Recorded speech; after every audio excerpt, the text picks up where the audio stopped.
Il y a un truc qui est super important pour comprendre la situation actuelle, c'est en fait de regarder les résultats des dernières législatives. Qu'est-ce qui s'est passé en 2022 exactement? À quel point la gauche de rupture, unie avec la NUPES, était proche de l'emporter. Jean-Luc Mélenchon avait avancé le fait que la NUPES était à 16 000 voix de la majorité relative à l'Assemblée. Bon, en vrai, Mélenchon, il avait un tout petit peu forcé, d'accord.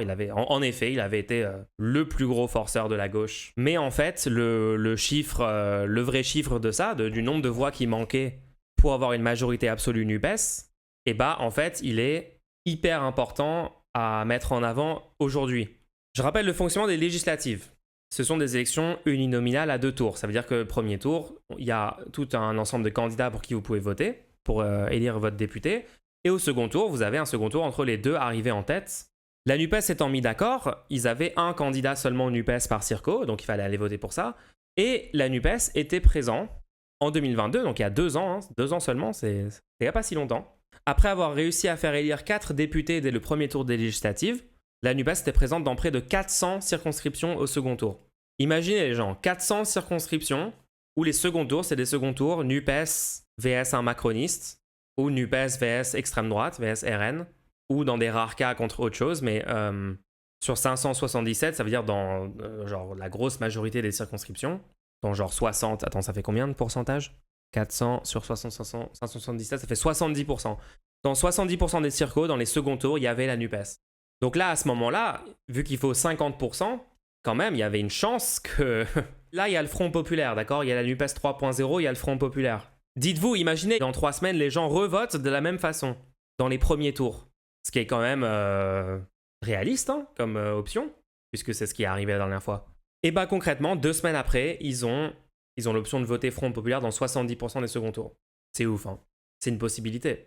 Donc, présente dans 400 circonscriptions, ce qui a nourri de grands espoirs, qui ont été douchés par le résultat des urnes. La coalition de gauche a perdu dans 249 d'entre elles, dont 34 contre le RN et 182 contre les macronistes. Ça, c'est intéressant, ça veut dire que dans l'immense majorité des seconds tours où la NUPES a perdu, c'était contre des macronistes, et pas contre le RN. Or, les macronistes sont moins populaires aujourd'hui. Après, il risque d'y avoir plus de second tour Front Populaire vs RN, quoi. Il y aura plus de second tour où ça sera la gauche contre l'extrême droite. Et là, il faut juste que tout le monde fasse barrage à l'extrême droite, soit qu'ils votent pour la gauche parce qu'ils aiment ça, soit parce que juste ils préfèrent ça que l'extrême droite. Non, Ozymandias, c'est toxique comme attitude, juste fais pas ça maintenant, tu vois. Maintenant qu'on essaie de faire une union, rappelle pas les trucs du passé, ça sert juste à rien, c'est pas le sujet. On veut éviter le fascisme, s'il vous plaît, juste soyez constructif, merci. Si tu classes toutes les circonscriptions où la NUPES a perdu au second tour, de la plus faible marge à la plus grande marge, et tu commences à prendre voilà, celui où c'était à 4 voix près, après celui où c'était à 10 voix près, celui où c'était à 100 voix près. Nous avons tenté de refaire ces calculs en ordonnant la liste des circos dans lesquels la NUPES a perdu du plus petit écart au plus grand si, dans un scénario de fiction, on inversait les résultats des duels pour donner des sièges perdus de justesse à la formation de gauche, on pourrait, au bout de 58 victoires supplémentaires, aboutir à une majorité relative de 200 sièges pour la NUPES. Bah ok, déjà, bon, prenons le scénario, 200 sièges pour le Front Populaire.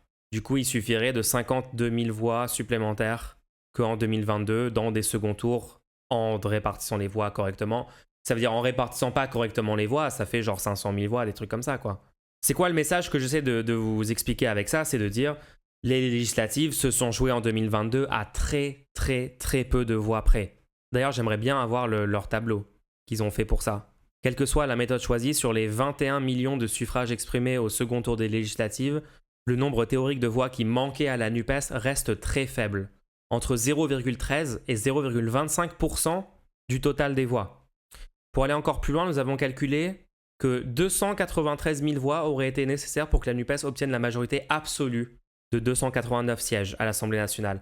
Techniquement, ça veut dire que en fait, ce que je vais faire d'ici demain, je pense, c'est que je vais refaire le tableau qu'ils ont fait Le Monde, mais je vais le faire moi, c'est pas dur à faire, je peux le faire. Comme ça, je vous dis exactement dans quel circo il faudrait faire du porte-à-porte pour avoir ces 400 000 voix de plus, là, pour avoir une majorité absolue, Front Populaire. Voilà. Là où ça s'est joué au plus faible écart parmi toutes les circos, c'est là où il faudrait en priorité faire des campagnes de porte-à-porte, etc. Et après, bien sûr aussi, dans les endroits, autres critères, si vous voulez choisir ou faire des porte-à-porte et tout, dans les endroits où les gens sont ont le plus voté Mélenchon, mais ont tendance à s'abstenir le plus, tu vois. Quand ils vont voter Mélenchon, mais par exemple, la hausse européenne, ils se sont massivement abstenus. Allez voir par exemple dans les banlieues des grandes villes beaucoup, dans les banlieue Marseille, banlieue Lyon, banlieue Lille, banlieue Paris. Ça va être super important dans les semaines qui viennent.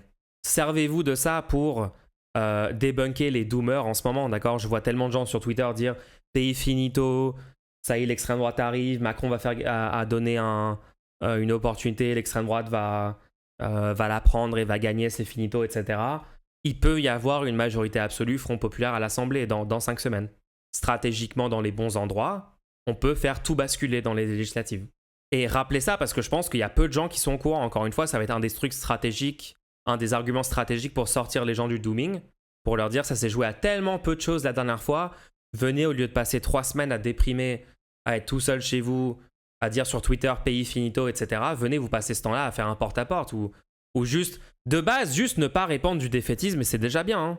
Voilà, si vous êtes défaitiste pendant une journée, pendant une semaine, etc., vous juste vous exprimez plus sur les réseaux, vous le propagez pas autour de vous, vous faites ça dans votre coin, et voilà. Et comme ça, déjà, vous n'êtes pas néfaste pour la lutte qui vient de s'engager pour les 3 prochaines semaines. Après, ce qui est encore mieux, c'est, en plus de juste ne rien dire de doumant, de aussi faire le taf et d'être positif et d'essayer de faire arriver la meilleure issue possible. On est dans un moment historique pour notre pays, les gens. On n'a pas le temps de doumer, en fait. Maintenant, c'est action ou rien. Et surtout, aller voter dans 3 semaines. N'oublions pas, le premier parti de France, l'abstention, 48%. Au présidentiel, l'abstention était de 28%. Aux européennes, on vote moins. Il faut mobiliser tous les abstentionnistes. Ça y est, quoi. Genre, les abstentionnistes, c'est bon. Au bout d'un moment, vous avez compris, la strate de s'abstenir, elle marche pas. L'extrême droite continue de monter malgré votre abstention. Le système continue de s'auto-légitimer malgré votre abstention. Ça fonctionne pas. Au bout d'un moment, sortez-vous les doigts du cul et allez voter. Ça prend 10 minutes.